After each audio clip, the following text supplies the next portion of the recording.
Star TV और मैं हूं आपके साथ स्मिता पटवार। चलिए रुक करेंगे उत्तराखंड की तमाम बड़ी खबरों का, लेकिन उससे पहले एक नजर आज की हेडलाइंस पर। कांग्रेस ने की हल्द्वानी के बेघर 45 परिवारों को बसाने की मांग, वन विभाग को सता रहा अतिक्रमण का डर। लाहौर से उड़कर उत्तरकाशी आए थे पाकिस्तानी गुब्बारे और झंडे, पाक वकील की पोस्ट से हुई पुष्टि। बढ़ती महंगाई के खिलाफ उत्तराखंड में कांग्रेस का प्रदर्शन, सरकार का फूका पुतला। जनपद उधम सिंह नगर की किच्छा नगर पालिका क्षेत्र के वार्ड नंबर 16 में रहने वाली प्रीति सक्सेना अपनी गुल्लक लेकर होंडा शोरूम पहुंच गई। होंडा शोरूम पहुंची प्रीति की गुल्लक देखकर शोरूम में मौजूद कर्मचारी और ग्राहक आश्चर्यचकित हो गए। तभी शोरूम में मौजूद एक कर्मचारी ने प्रीति से गुल्लक के बारे में पूछा तो प्रीति ने बताया कि गुल्लक के पैसे से वो स्कूटी लेने आई है। सभी की मौजूदगी में प्रीति ने अपनी गुल्लक तोड़ दी और गुल्लक में रखे पैसों की शोरूम के 3 कर्मचारी गिनती करने लगे। 1 घंटे की कड़ी मशक्कत के बाद कर्मचारियों ने 5-5 रुपए के सभी सिक्कों की गिनती कर दी। कुल सिक्कों की कीमत 8,500 रुपए हुई। 8,500 रुपए जमा करने के बाद बाकी बचे पैसों को शोरूम ने फाइनेंस कर दिया और प्रीति ने स्कूटी ले ली। मेरा नाम प्रीति है, मैं किच्छा की रहने वाली हूँ। मैं 3 साल से अपनी गुल्लक में 5-5 रुपए करके जोड़ के पापा से लेके आज 3 साल पूरे कंप्लीट हो गए हैं। तो मैं आज इस होंडा शोरूम में स्कूटी लेने आई हूँ और जिससे मैं अपने पापा को साथ भी लेके आई हूँ। तो आज मैं स्कूटी लेने के लिए मेरा सपना पूरा हो गया। 12 से 15,000 तक के आसपास होंगे, बाकी नगद पेमेंट फाइनल कर दूँगी। 3 साल से यही सपना था कि मैं स्कूटी लूँगी। फिर आज 3 साल पूरे कंप्लीट हो चुके हैं तो मैंने कहा स्कूटी लेके आऊँ। कौन सी स्कूटी ले रही हो? एक्टिवा। वरिष्ठ पुलिस अधीक्षक उधम सिंह नगर द्वारा जनपद भर में आपराधिक प्रवृत्ति वाले व्यक्तियों के खिलाफ चलाए जा रहे अभियान के तहत पुलिस अधीक्षक काशीपुर और क्षेत्र अधिकारी काशीपुर के निर्देशन में जसपुर पुलिस द्वारा देर रात ठाकुर द्वारा चुंगी से 4 युवकों को चाकू के साथ गिरफ्तार किया गया। आरोपियों ने पूछताछ में बताया कि वो पूर्व में भी चोरी आदि के मामलों में जेल जा चुके हैं। पुलिस गश्त पे थी। गश्त मुखबिर सूचना मिली कि ठाकुर द्वारा से जो खेड़ा को रास्ता जाता है उस मार्ग पर एक बड़ी बिल्डिंग में चोरी की योजना बना रहे हैं। ये लोग एकत्र हैं। तो इस सूचना पर पुलिस मौके पर पुलिस ने मौके पर 4 लोगों को गिरफ्तार किया है, जिनके कब्जे से आला नकब और कुछ चाकू बरामद हुए हैं। इस पर नियमानुसार अभियोग पंजीकृत किया जा चुका है और अभियुक्त को रिमांड हेतु पेश किया जा रहा है। इससे पूर्व भी ये कई बार जेल जा चुके हैं। ये आदतन अपराधी हैं, पहले भी जेल जा चुके हैं। गरुड़ क्षेत्र की बैजनाथ पुलिस द्वारा क्षेत्र में लगातार चेकिंग अभियान चलाया जा रहा है, जिसमें सभी छोटे बड़े वाहनों के संपूर्ण दस्तावेज पुलिस द्वारा देखे जा रहे हैं। गरुड़ क्षेत्र में आए दिन तेज रफ्तार बाइक सवार हादसों का कारण बन रहे हैं, इसलिए बेलगाम दौड़ते बाइक सवारों को भी पुलिस द्वारा चिन्हित किया जा रहा है। लोकसभा चुनाव को लेकर राजपूत समाज ने एक बड़ा फैसला लिया है। राजपूत समाज के लोगों ने लोकसभा चुनाव को लेकर खानपुर विधायक उमेश कुमार को समर्थन देने की घोषणा की है। इस दौरान समाज के लोगों ने कहा कि खानपुर विधायक उमेश कुमार जनता से जुड़े हुए हैं और जनता की आवाज को उठाने और सभी वर्गों में धर्मों के लोगों को मान सम्मान देने वाले हैं। उन्होंने कहा कि राजपूत समाज ने बड़े ही सोच विचार करने के बाद लोकसभा चुनाव के मद्देनजर खानपुर विधायक को समर्थन देने का निर्णय लिया है। इस दौरान राजपूत समाज का एक प्रतिनिधिमंडल खानपुर विधायक से भी मिला और समाज द्वारा लिए गए निर्णय की जानकारी दी। देखिए, राजपूत समाज आज आए मुझसे मिलने के लिए और पूरे समाज के मौजूद लोगों ने मुझे समर्थन दिया, अपना प्यार दिया और ये मेरे लिए बहुत सम्मान की बात है कि सभी लोग स्वयं आकर उन्होंने मुझे समर्थन दिया। मैं इसी के लिए उनका बहुत बहुत आभारी हूँ। सब चीज़ें बाद की बात है, अभी तो हम जुड़े हैं, जो मुझसे बन पड़ेगा करा जाएगा। समर्थन दिया आने वाले चुनाव के लिए बोला है कि जनता के विधायक हैं, जनता के सांसद बनेंगे, जनता चाहेगी। जनता चुनाव लड़ती है। उमेश कुमार का चुनाव पहले भी जनता ने लड़ा है, आगे भी जनता का लड़ना है। हमारा तो जीवन ही जनता के लिए न्यौछावर है, जनता के लिए है और जो जनता चाहेगी वो करेगी। मैं मीडिया बंधुओं का सबका आभार व्यक्त करता हूं कि उन्होंने अपना इतना टाइम हमारे ऊपर समय बिताया। मैं अपनी बिरादरी की तरफ से अपने बिरादरी वासियों को, अपने बड़े छोटे को, सबको आभार व्यक्त करता हूं कि उन्होंने मुझे इस काबिल समझा कि मुझे मुस्लिम राजपूत महासभा का प्रदेश अध्यक्ष बनाया।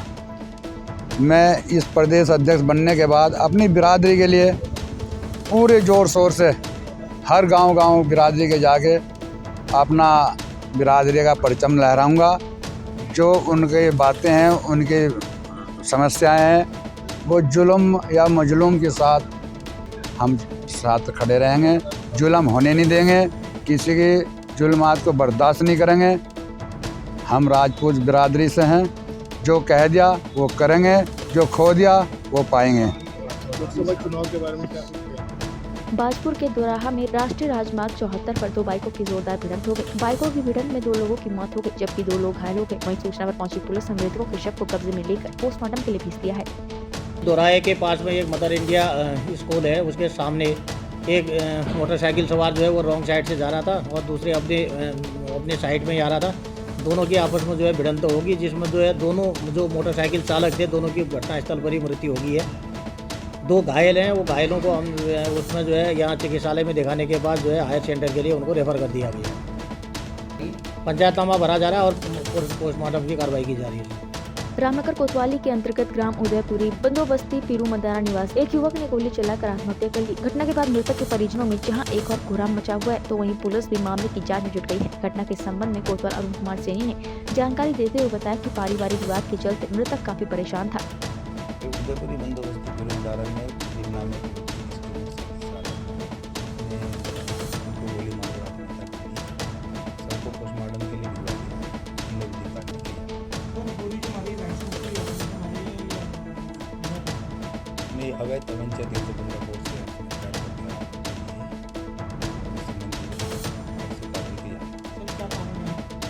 पारिवारिक विवाद है, पारिवारिक समस्या है, टेंशन की वजह से किया है।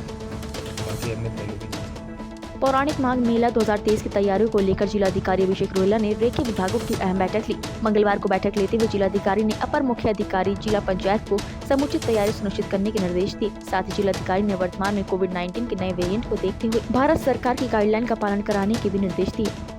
इसमें पुलिस प्रशासन और जो अन्य रेखीय विभाग है उनके साथ बैठक की गई है। प्रशासनिक दृष्टि से जो मेले की व्यवस्थाओं के लिए आवश्यकता है, खासतौर पे जैसा अभी आया है गाइडलाइंस में है कि कोविड एप्रोप्रिएट बिहेवियर को लेकर, दूसरा लोग आएंगे उनकी आवाजाही को लेकर पुलिस की तरफ से जो बंदोबस्त होते हैं उस संबंध में एक बैठक की गई है और सभी विभागों से चर्चा उपरांत तय किया गया है कि मेले को किस रूप में कराया जाए। रानी पोखरी ग्राम पंचायत के शांति नगर में तहसील प्रशासन चिन्हित अवैध अतिक्रमण को हटाने पर बवाल हो गया। ग्रामीणों ने रानी पोखरी के पटवारी जयपाल सिंह रावत पर मारपीट का आरोप लगाते हुए शासन प्रशासन से आरोपी पटवारी के खिलाफ कार्रवाई की मांग को लेकर धरना प्रदर्शन दिया। विषय में धरना दे रहे हैं। एक तो पटवारी जी ने हमारे साथ वो व्यक्तिगत वो करा है, हमारे सुबोध जायसवाल जी पे एक तो उसने हाथ चलाया जो भाई हमारे लिए लड़ रहा है, और जब हम बीच बचाव में गए तो हम पे भी हाथापाई की गई है पटवारी जी से। क्यों की गई है हम लोगों पे? आके बार-बार मुझे धमकाया जा रहा है कि मकान खाली कर, औरों के मकान नहीं है वहाँ। किसकी रजिस्ट्री की जमीन है बता दे कोई। नोटिस सबको मिले हैं। बार-बार मुझे 6 महीने पहले भी मेरी दीवार तोड़ी गई, 6 महीने बाद भी मेरी दीवार तोड़ी गई। मेरी ही दीवार क्यों तोड़ी जा रही है? मेरा बच्चा अंदर विकलांग चिल्ला रहा है, दरवाजा बंद, मैं घर में नहीं हूँ कि मम्मी यहाँ हमारा गेट तोड़ दिया। जिम्मेदारी लेंगे ही, मेरा बच्चा मर जाएगा, विकलांग बच्चा 12 साल का। क्यों नहीं है पटवारी यहाँ? बुलाओ से यहाँ इस समय। हमारी एक साफ स्वच्छ छवि के जो हमारे सीएम साहब हैं, माननीय अपना पुष्कर सिंह धामी जी, उनके राज में आज उनके कर्मचारी के विरोध में हमें यहाँ पे धरने में बैठना पड़ रहा। अभी गत 31 तारीख को लोग नए साल का जश्न मना रहे थे, उसी समय क्या हुआ, ये 4:30-5 बजे करीब अपने जेसीबी मशीन लेकर आया है जयपाल रावत, जो स्थानीय लेखपाल पटवारी है यहाँ का, और लेके उसकी पहले इनने उस पर कार्रवाई करी उस मकान पे। अगर ये रिकंस्ट्रक्शन दोबारा से कर रही होती तो उसे उस मकान पे आप कार्रवाई कर लेते, हमें कोई दिक्कत नहीं थी। एक बार एक दिन की दीवार ढाके चला गया, दूसरे दिन की दीवार ढाके गया, और 3 दिन उसे उसका पूरा मानसिक शोषण, मानसिक प्रताड़ित किया गया उसे कि आप इस मकान को खाली करो तो मैं आग लगा दूंगा, मैं ये कर दूंगा, वो धमकाने दुनिया की बात है। ये बहन मेरे पास में आई कि भाई ऐसे हो रहा है। भाई हमारी सारी जितनी बैठे हैं उत्तराखंड की बहनें सारी, मेरी गाँव की बहनें सारी, इन लोगों को ग्राम सभा में अगर जमीन दी गई तो आज एक ही दिन नहीं दी गई इन लोगों को जमीन। इससे पहले भी हमारे एसडीएम साहब थे, तहसीलदार साहब थे, कानूनगो थे, पटवारी थे, पूरा का सारा सिस्टम बना था। आज इन्हें ये अवैध दिखाई दे रहा। हमने चलो कोई बात नहीं, आपने कार्रवाई करनी है आप कार्रवाई करो, हमने विरोध नहीं किया। हमने उनसे खाली नायब तहसीलदार से, जो आपके ये विनोद आपके तिवारी जी हैं, उनसे ये पूछा, मैंने कहा तिवारी जी आप ये बताओ, आप स्थानीय आदमी हो, स्थानीय नायब तहसीलदार हो, यहाँ के आप अधिकारी हो, आप ये बताओ कि आप स्थानीय हो के एक स्थानीय महिला का जो इसी क्षेत्र की रहने वाली है और आज से नहीं 25-30 साल से रह रही है, आप एक तरफा कार्रवाई कैसे कर रहे हो? इतने में ही जयपाल रावत करके जो पटवारी है यहाँ का, रानी पोखरी करंट का, इसने आके तुरंत मेरे गाल पे थप्पड़ मारा। इसे अधिकार मैं एसडीएम साहब से और पुष्कर सिंह धामी से ये पूछना चाहता हूँ, एक पटवारी को किसने अधिकार दे दिया एक आम जनता के, एक स्थानीय जनप्रतिनिधि के किसी बदतमीजी सरेआम कर दी जाए?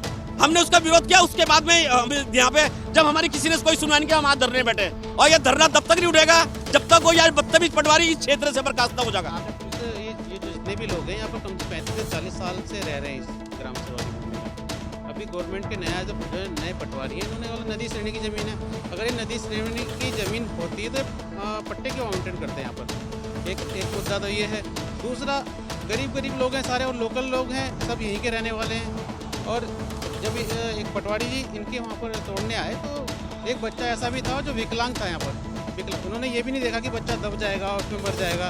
कम से कम आदमी को सूचना तो देनी चाहिए। और जो लोग मकान जिनके बने हैं, कुछ तो वहाँ लड़कियाँ हैं गाँव की हैं वो सारी, तो शासन प्रशासन को सोचना चाहिए। जो 25-25, 30 साल से पुराने लोग रह रहे हैं, इनका ये जाएंगे कहाँ? इनके लिए बहुत गलत हो रहा है। इनकी व्यवस्था या तो व्यवस्था की जाए, इन्हें हटाया जाएगा। और अगर ये ग्राम सभा की ज़मीन नहीं है और नदी श्रेणी की है तो इन्होंने पट्टे क्यों आवंटन करें? वहाँ पर पट्टे आवंटन नहीं करने चाहिए थे इनको। रामनगर में बाबा खाटू श्याम की दूसरी निशान शोभा यात्रा नगर में पूरे हर्षोल्लास के साथ निकाली गई। शोभा यात्रा का शुभारंभ राम मंदिर से शुरू किया गया। शोभा यात्रा नगर के मुख्य मार्गों से गुजरते हुए भवानीगंज स्थित दुर्गा मंदिर प्रांगण में खाटू श्याम मंदिर में पहुंची, जहां पर बाबा खाटू श्याम की भव्य आरती के साथ प्रसाद वितरण के साथ ही कार्यक्रम का समापन किया गया। आज श्याम बाबा की दूसरी निशान यात्रा रामनगर में की गई है, निकाली गई है, जिसमें हम सभी श्याम बाबा निशान चढ़ाने के लिए निकल पड़े हैं।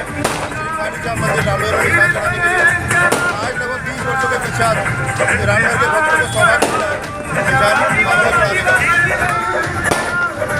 बड़ी शक्ति के साथ हम देख रहे हैं, लगभग 500 निशान आज भक्तों को अर्पण करना है और हम सभी निकल पड़े हैं। इस समय उत्साह ऐसा लग रहा है जैसे हम श्याम खाटू श्याम मंदिर पहुंच गए हैं। और कहाँ से निकली यात्रा, क्या है कार्यक्रम ये है कि यहाँ से सब जने खाटू श्याम की झंडा लेके जा रहे हैं, मतलब इनका निशान लेके जा रहे हैं। और ये खाटू श्याम जी का मंदिर जो भवानीगंज में है, वहाँ पर इस झंडे को उस मंदिर पे लगाएंगे।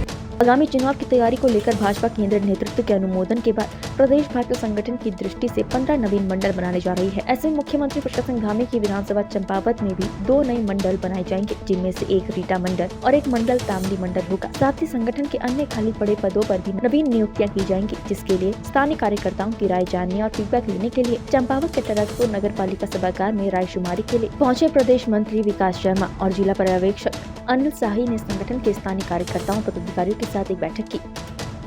ऋषिकेश तपोवन में रहने वाले नरेश चंद्र की जमीन पर लाख कोशिशों के बाद पिछले 9 महीने से बिजली और पानी का कनेक्शन नहीं मिल रहा। नरेश चंद्र पोथियाल की उक्त जमीन 1975 की खरीदी हुई है, जो तपोवन में स्थित है। जमीन पर बिजली पानी के कनेक्शन के लिए भूख हड़ताल भी कर चुके हैं। बावजूद इसके बिजली विभाग में अब तक उनको कनेक्शन नहीं दिया गया। स्थानीय पीड़ित नरेश का कहना है कि भाजपा के मंत्री सुबोध उनियाल के इशारे पर उनको बिजली और पानी का कनेक्शन नहीं दिया जा रहा है। इतना ही नहीं, उन्हें और उनके परिवार के लोगों को झूठे मुकदमे में फंसाया जा रहा है। इसके पीछे मंत्री की मंशा जमीन हड़पने की है। उत्तराखंड की तमाम बड़ी खबरों में फिलहाल इतना ही। बाकी खबरों के लिए देखते रहिए पहाड़ टीवी। नमस्कार।